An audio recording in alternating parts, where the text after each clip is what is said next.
Hi, are you ready for some bedtime stories? Bernard and I are, and we're all set to share them with you from Wood Library tonight. I hope you had a wonderful Halloween. I hope you didn't get too scared, because our first story was about being scared. This is I'm Not Scared, You're Scared. It's written by Seth Meyers with illustrations by Rob Sagia, and it's published by Flamingo Books.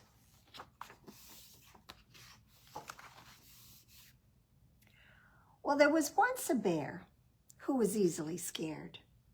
Each night before going to sleep, he would tie a bell to his door that would make a noise if anyone tried to sneak in, because even a bear who is easily scared is a very heavy sleeper. He was even afraid of his own reflection, and because he couldn't see himself, he never brushed well, and he always had food stuck in his teeth. When you're a scared bear with food in your teeth, well, you don't have many friends. Bear had one, Rabbit. Rabbit was never scared. She read scary stories. She slept with her door wide open, and she brushed her teeth while hanging from a tree branch by her ears. This gave her very strong ears. Now one day, Rabbit made an announcement. Bear, we are going on an adventure.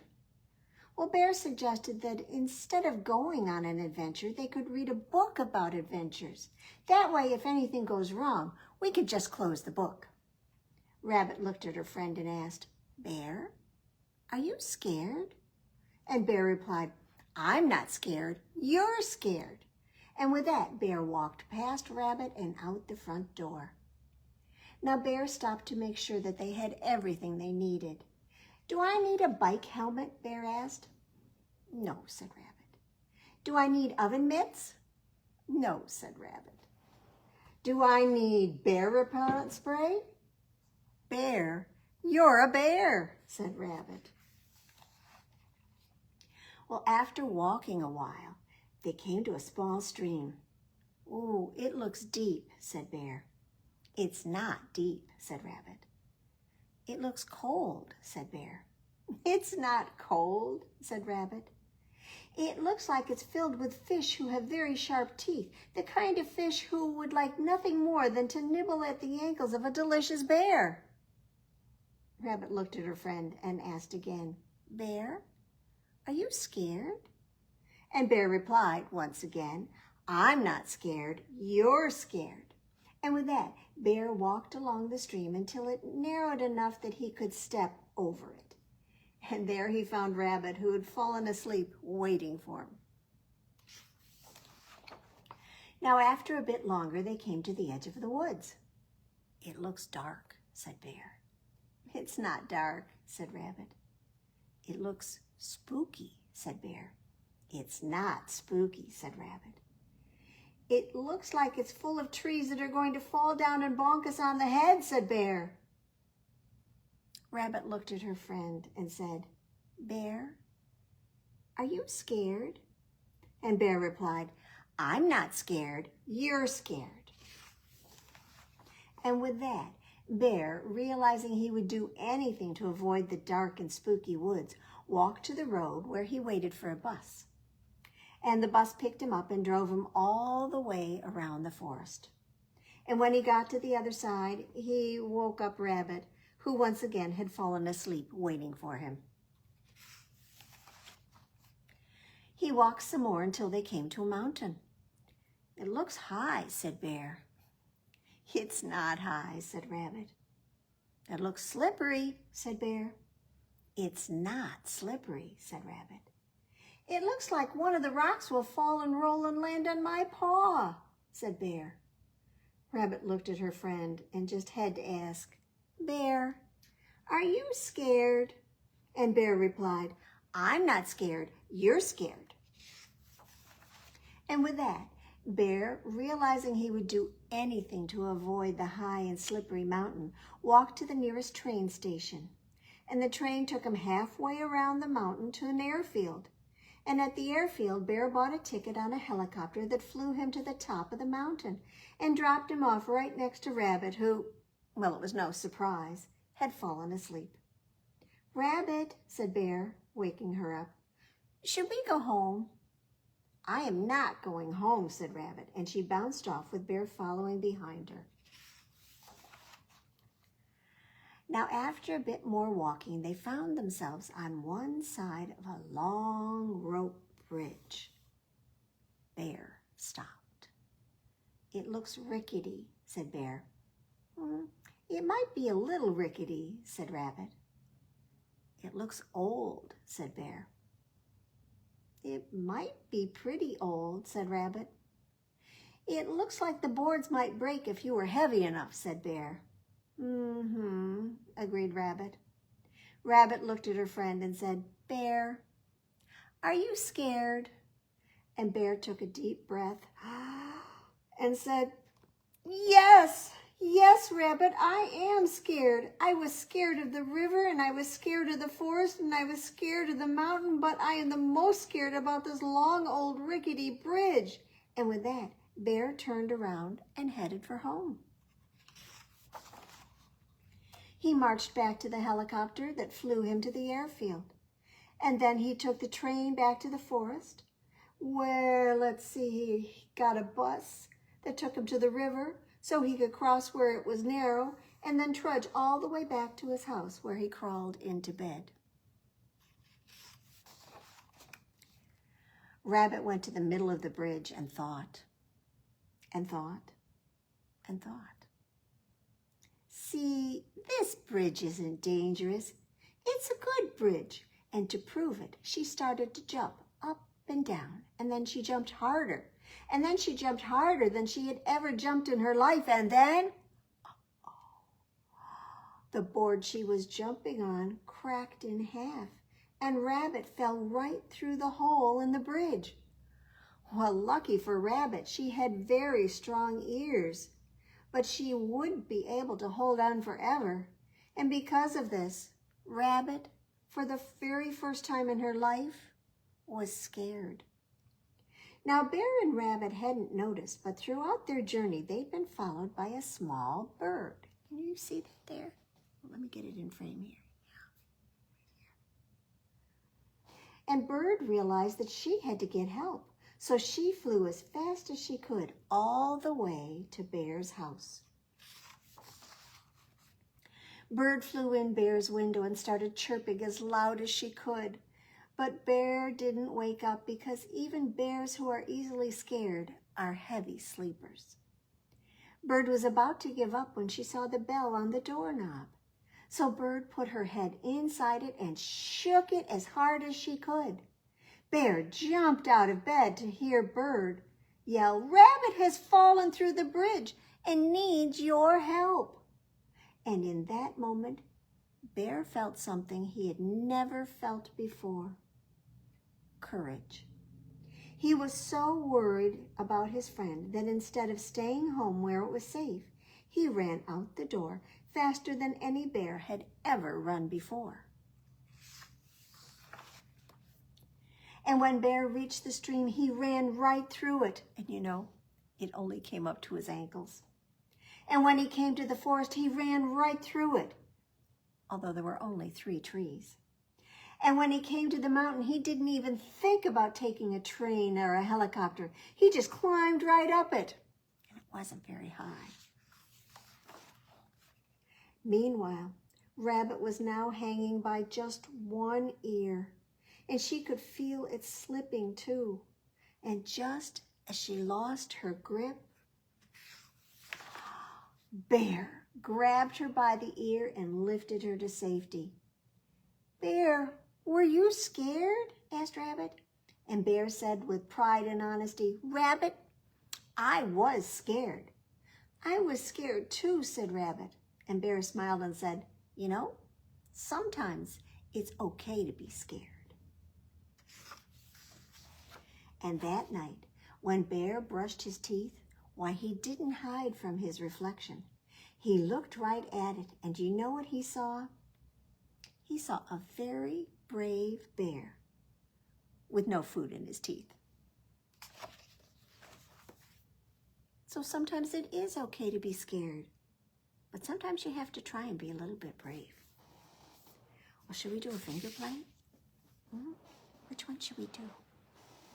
Should we do our silly one about being a bear and a mountain, since there was a bear and a mountain in that book? Sit up very tall and put your hand on your shoulder, and your hand is going to be the bear. The bear went over the mountain, the bear went over the mountain, the bear went over the mountain to see what he could see, to see what he could see, to see what he could see. And do you know what he saw? The other side of the mountain, the other side of the mountain, the other side of the mountain was all that he could see. Well, you know, I realized that there are lots of books about being scared, because I think a lot of us get scared about certain things. And we're going to have another one that's called I'm Not Scared. This one is by Jonathan Allen, and he also did the illustrations, and it's published by Hyperion Books. Oh my goodness, looks like there's a bear in it too, but no bunny. Baby Owl decided to take Owlie for a stroll in the moonlit woods. No one will bother us in the nighttime, he thought. And then up popped Badger. It's only me, said Badger. Don't be scared, Baby Owl. What are you doing out so late, she added. It's past your bedtime. I'm not scared, said Baby Owl, and it isn't past my bedtime. I'm an owl, and owls stay up all night. Well, then along tripped Bear. Oops, it's only me, he said. Don't be scared, Baby Owl. By the way, it's much too dark to be in the woods, he added. I'm not scared, said Baby Owl. I was taking Owlie for a walk, and I can see perfectly well in the dark. Well, then down came Bat. It's only me, said Bat. Don't be scared, Baby Owl. You shouldn't be out in the woods at night, she added. I am not scared, shouted Baby Owl. And I should be out in the woods at night. It's what owls do. And then along came Papa.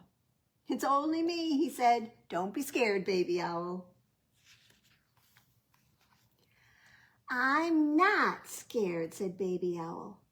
Badger, Bear, and Bat keep saying I'm scared, but I'm not. It's Owlie who's scared. Everyone keeps making him jump. Well, we better give poor Owlie a hug then, said Papa. Baby Owl yawned a big yawn. The sun's coming up, said Papa. It's time you and Owlie were tucked in bed. So Papa sat Baby Owl on his knee and read him his favorite story. And then he tucked Baby Owl into his warm, cozy bed. It's okay to be a little bit scared of the dark, whispered Papa. Papa means you, Owlie, said Baby Owl. Good night, Owlie. Do you think anybody was scared? I don't know. Well, can you shake, shake, shake your sillies out, shake, shake, shake your sillies out, shake, shake, shake your sillies out and wiggle your waggles away. And can you clap, clap, clap your crazies out, clap, clap, clap your crazies out, clap, clap, clap your crazies out and wiggle your waggles away. Can you stretch, stretch, stretch your stretchies out, stretch, stretch, stretch your stretchies out, stretch, stretch, stretch your stretchies out and wiggle your waggles away. Can you stand up? because now it's time for you to jump, jump, jump your jiggles out, jump, jump, jump your jiggles out, jump, jump, jump your jiggles out and wiggle your waggles away. Can you yawn? Yawn your sleepies out, yawn. Yawn your sleepies out, yawn. Yawn your sleepies out and wiggle your waggles away. Can you shake, shake, shake your sillies out, shake, shake, shake your sillies out, shake, shake, shake your sillies out and wiggle your waggles away. Well, there were a lot of doorbells being rung last night, I think, for Halloween. And we're going to have a story about somebody waiting for someone to come to the door. This is called Hi, Pizza Man. It's written by Virginia Walter and illustrated by Ponder Goebel. And it's published by Orchard Books. I have to say, this is one of my favorite books. I think it's fun. Mama! I'm hungry. I know you're hungry, Vivian. It's so hard to wait for the pizza man to come, but he'll be here soon. Now, what will you say when the doorbell rings and we open the door? Hi, pizza man. What if it's not a pizza man? What if it's a pizza woman? Then what will you say? Hi, pizza woman. What if it's not a pizza woman? What if it's a pizza kitty? Then what will you say? Meow, meow, pizza kitty. What if it's a pizza dog? Then what will you say?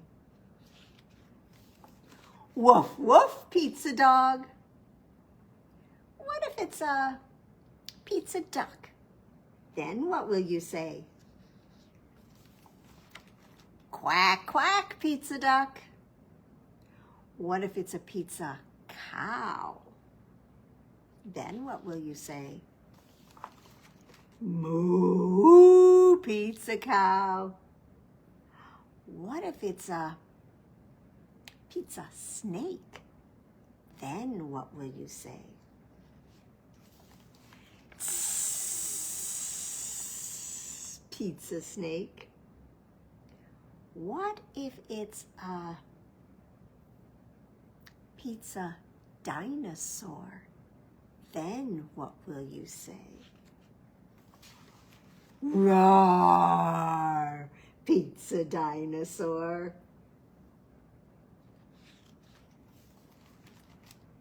Ring, ring. That's the doorbell. Should we open it? I wonder who's delivering the pizza. Hi, pizza man. I'm getting hungry just reading about that. So let's get our hot dogs ready. Maybe I won't be quite so hungry then. I've got 5 little hot dogs. They're cooking in the pan. The grease got hot and one went bam. So 4 little hot dogs are cooking in the pan. The grease got hot and one went bam. 3 little hot dogs are cooking in the pan. The grease got hot and one went bam. 2 little hot dogs are cooking in the pan. The grease got hot and one went bam. 1 little hot dog is cooking in the pan. The grease got hot and the one went bam. So now no little hot dogs are cooking in the pan. The grease got hot and the pan went bam. Well, our next story has a little bit of scary things in it. It's called That's Good, That's Bad. It's written by Margery Cuyler with illustrations by David Catrow, and it's published by Henry Holt and Company.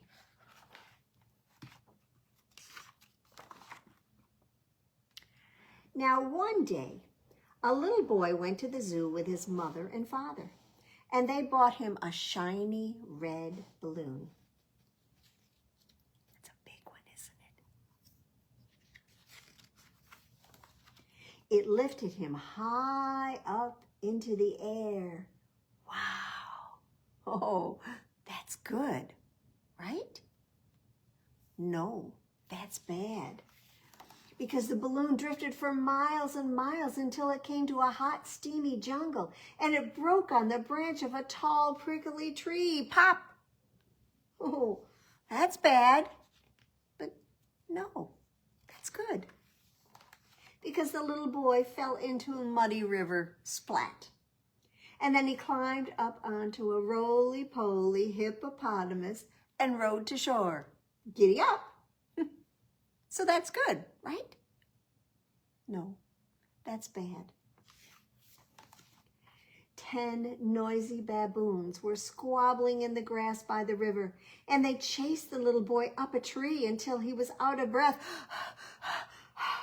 Oh, that's bad, right? No, that's good. The baboons just wanted to play. They wanted to vine swing with the little boy, and whee! What fun! The little boy grabbed a vine and swung out of their reach. Woohoo! Oh, that's good, right? No, that's bad. Because the vine was a big, scary snake that wriggled and jiggled and hissed. Oh, that's bad. No, that's good. Because the little boy lost his grip and whoops, landed on the back of a giraffe. Hooray! Well, that was good. No, that was bad. Because the giraffe leaned over to drink some swampy water. Glug, glug, glug. And the little boy slid down his neck and fell into some quicksand right next to an elephant. Oh, that's bad. But no, that was good. Because the elephant grabbed the little boy with his trunk and lifted him up, up, up onto its shoulders. Whoosh. So that was good. No, that was bad. Because the elephant thumped bumpily along in the grassy plain to where it stopped to feed. And the little boy climbed down its trunk and woke up, uh-oh, a daddy lion who was snoring in the grass. Oh, that's bad. Well, actually, no, that's good. When the lion saw the little boy, it purred. And it licked the little boy's face. Oh, that's good. No, that's bad. The little boy got all wet and sticky. Yuck. And he ran deeper into the jungle, and it was as dark as night. Ooh. And the little boy was, you guessed it, afraid. He sat down and he started to cry. Ooh. Oh, that's bad. No, that's good.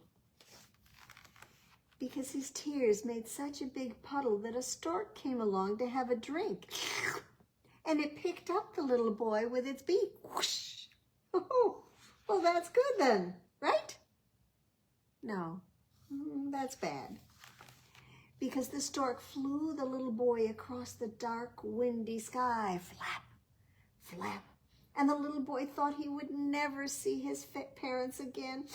Oh, that's bad. No, that's good. Because the stork knew where it was going. And it took the little boy back to the zoo and dropped him right into his parents' arms. Plop.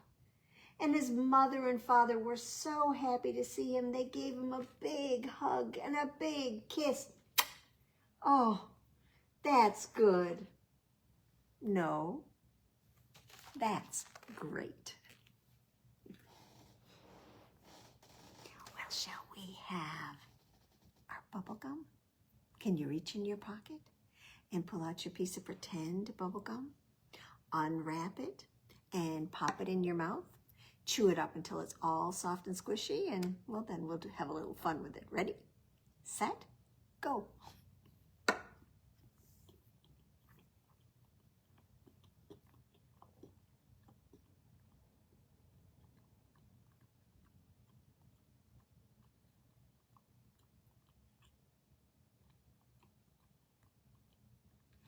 Okay, I think it's probably ready. Can you put your hand out? I'll count to 3 and we'll spit our gum into our hand. 1, 2, 3. And clap your other hand on top. So now your hands are stuck together with sticky, sticky bubble gum, sticky, sticky bubble gum, sticky, sticky bubble gum, stick it on your nose. We certainly don't want to leave it there, so on stick. Sticky, sticky bubble gum, sticky, sticky bubble gum, sticky, sticky bubble gum, stick it on your back. On stick. Sticky, sticky bubble gum, sticky, sticky bubble gum, sticky, sticky bubble gum, stick it on your chin. On stick. Sticky, sticky bubble gum, sticky, sticky bubble gum, sticky, sticky bubble gum, stick it on your arm. On stick. Sticky, sticky bubble gum, sticky, sticky bubble gum, sticky, sticky bubble gum, stick it on your cheek. On stick. Sticky, sticky bubble gum, sticky, sticky bubble gum, sticky, sticky bubble gum, stick it on mom or dad.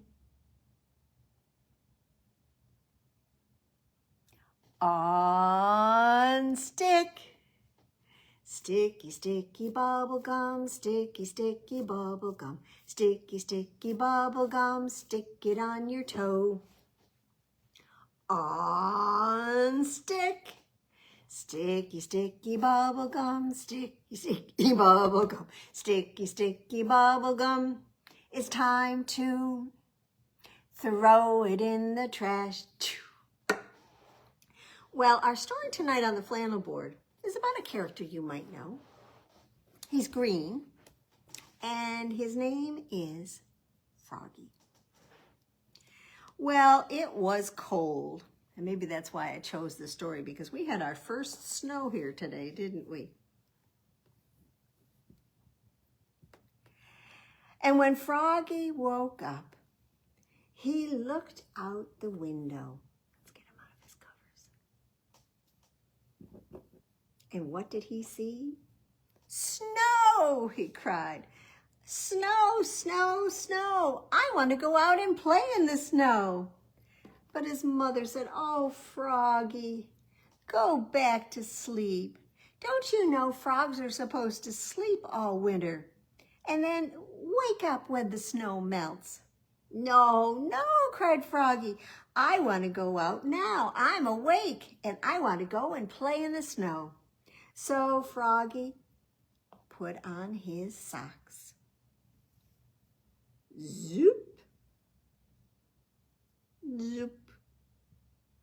And then he put on his boots. Zup. Zup. And he put on his hat. Zap. He put on his scarf. Zarf. And he put on his mittens. Zoop. And zoop. And then he went outside to play in the snow. Flop, flop, flop, flop, flop. Froggy, called his mother. What? Yelled Froggy. Did you forget something? Froggy looked down and said, oops, I forgot my pants. So he flopped back inside. Flop, flop, flop. and he tugged off his mittens, and he pulled off his boots, and he pulled on his pants. Then he put back on his boots, zoop, zoop, and put his mittens back on, zup, zup. And then he flopped back outside to play in the snow. Flop, flop, flop. "Froggy," called his mother. "What? Did you forget to put something on?" she asked. Froggy looked down. "Oops, I forgot to put on my shirt." "And your coat," said his mother. So Froggy flopped back inside. Flop, flop, flop. He tugged off his mittens, and he untied his scarf,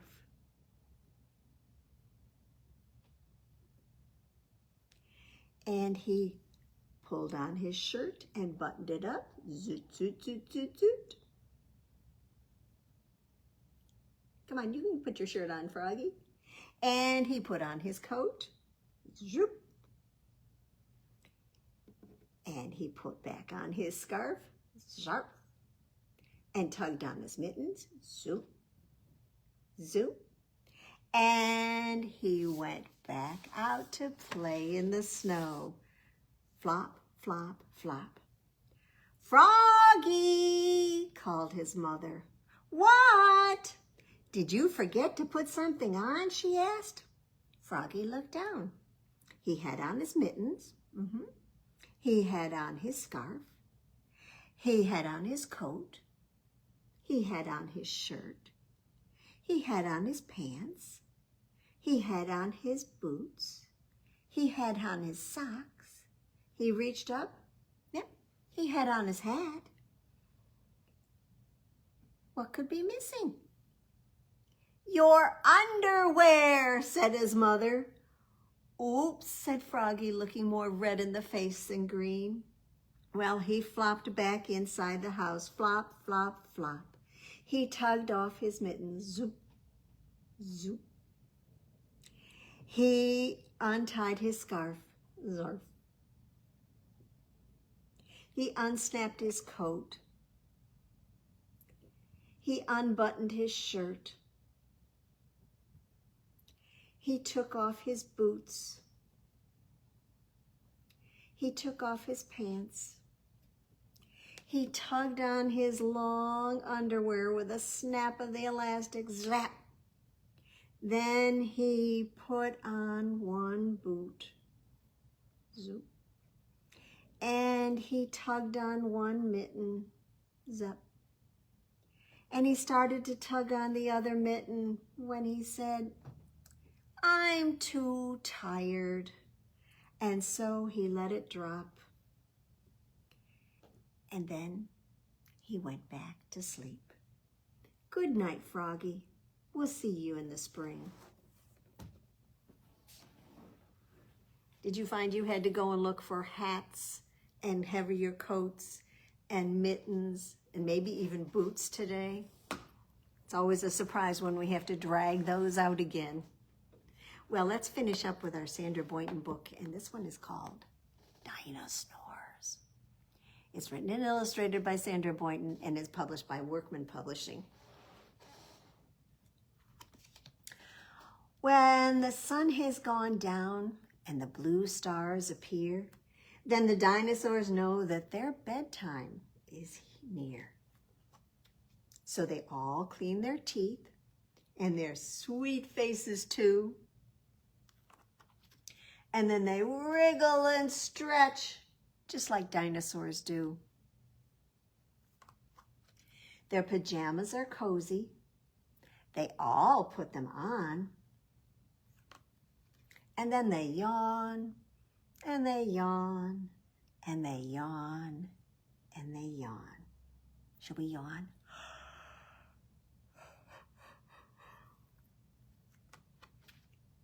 Now they all settle down in their dinosaur heap, And they all close their eyes. And they all fall asleep. And soon they are dreaming, our dinosaurs friends. And I'm afraid this is when all the snoring begins. Can you help? Shoo! Shoo! Shoo! Shoo! Oh, the snoring goes on and on and on through the night. Why, they never stop snoring till the first morning light. I like all the dinos, but I just want to say, thank goodness those Dinosnores live far, far away. So hopefully nobody will keep you awake with snores tonight. Right, Bernard? He sometimes snores. That's why he stays at the library when I go home. Shall we say goodnight? Good night, and thank you for joining us for our bedtime stories, and we hope we'll see you again soon. Bye-bye.